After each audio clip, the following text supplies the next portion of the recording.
Yeah. So you are still tracking this tornado warning? Yes, tornado warning. It is technically outside of our forecasting area, but want to just give everybody a heads up for friends or family members who might be in the area. This is Southwest Washington, right along the shoreline. The tornado warning is in effect all the way through 5 p.m. for the Southwest Grays Harbor area. We'll go ahead, zoom in, give you a better idea of exactly where this rotation is potentially located right here in the bay, which makes sense as you get the winds coming in offshore. They have the potential to start to spiral a little bit, giving us that confirmed water spout that could potentially be working its way inland through the rest of this evening. I also want to show you our velocity product embedded within our radar.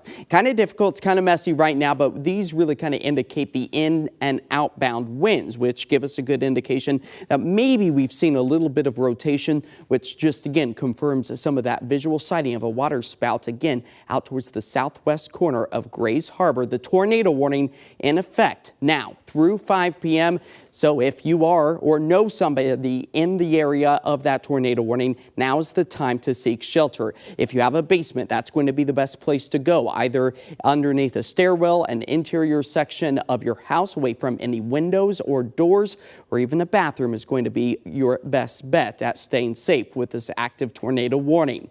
Back to our forecasting area along the shoreline, the waves still moving their way on shore as the gusty winds, all associated with yesterday's bomb cyclone, continue to develop, now moving its way over the Gulf of Alaska. As we do have a high surf advisory in effect for the shoreline, extreme caution should be used along the coast as we work our way through the next several days, as the wet weather is really starting to taper off, at least for the Portland-Vancouver metro area. If you live east of I-5, likely picking up on a few more raindrops, especially if you are up in the foothill locations.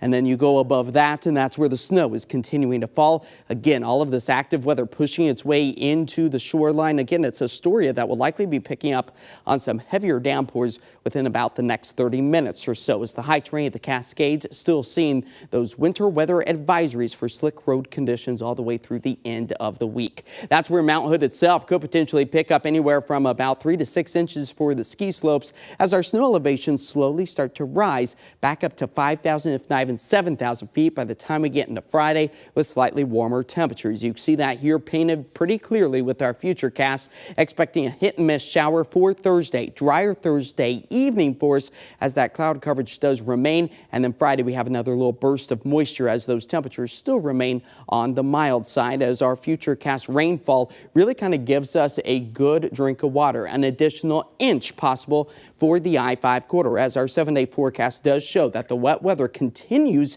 to move its way through the region all the way into the weekend, and that's where those temperatures will start to slide back into the low 50s. And just one final look at that active tornado warning again happening in southwest Grays Harbor. This is along the Washington coast until 5 p.m. tonight.